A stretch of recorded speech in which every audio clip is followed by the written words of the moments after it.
জীবনে কিছু পেতে গেলে নাকি দিতে হয়। তো জীবনের অনেকটা সময় ব্যয় করে ফেলছি নিজের পরিশ্রম দ্বারা, মেধা দ্বারা কিছু অর্জন করার চেষ্টা করছি। এই চেষ্টাটা আমার প্রায় 2 বছর হয়ে গেল, এখনো কোনো সাফল্যের মুখ দেখতেছি না। আল্লাহ কবে আমাকে সাফল্যের মুখ দেখাবে, আমি সেই অপেক্ষায় বসে আছি। আজ থেকে আমি নতুন জীবনের অধ্যায় শুরু করছি নিজের পরিবর্তন দিয়ে, সেটা পড়াশোনায় আর নিজের লাইফে দুটাতেই।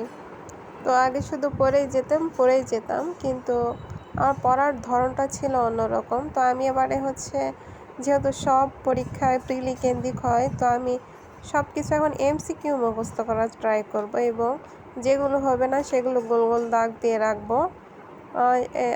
বিসিএস ক্যাডার একটা আছে পিরু মোল্লা, ওর ভিডিওতে দেখি তার ট্রিক্স কাজে লাগায় কিনা। তো আমি সর্বোচ্চটা দিয়ে তার ট্রিক্সটা কাজে লাগানোর চেষ্টা করব।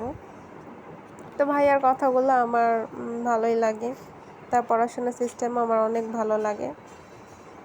তো এখন থেকে এটাই প্রত্যেকটা আমার বিসিএসে যেগুলো সাবজেক্ট আছে সেগুলো সব সাবজেক্টই আমি এভাবেই পড়ার চেষ্টা করব। তো আমি প্রথম 3 দিনে যে বাংলা ধরে নিয়েছি, 300 পৃষ্ঠার মধ্যে আজকে 100 পৃষ্ঠা কমপ্লিট করব, আর প্লাস ইংলিশ আর গণিত রাখবো সঙ্গে, একটু করে পড়ব, কারণ সব কিছু পড়াই আছে, শুধু রিভিশন আর রিভিশন। তা আমি মাস্টার বই থেকে ইংলিশ পড়বো আর গণিত পড়বো খায়রুল ম্যাথ বেসিক ম্যাথ থেকে। তো খায়রুল বেসিক ম্যাথ অঙ্ক বইটা আমি শুরু থেকেই করে আসছি, সো ওটার থেকেই করবো। তো আলহামদুলিল্লাহ।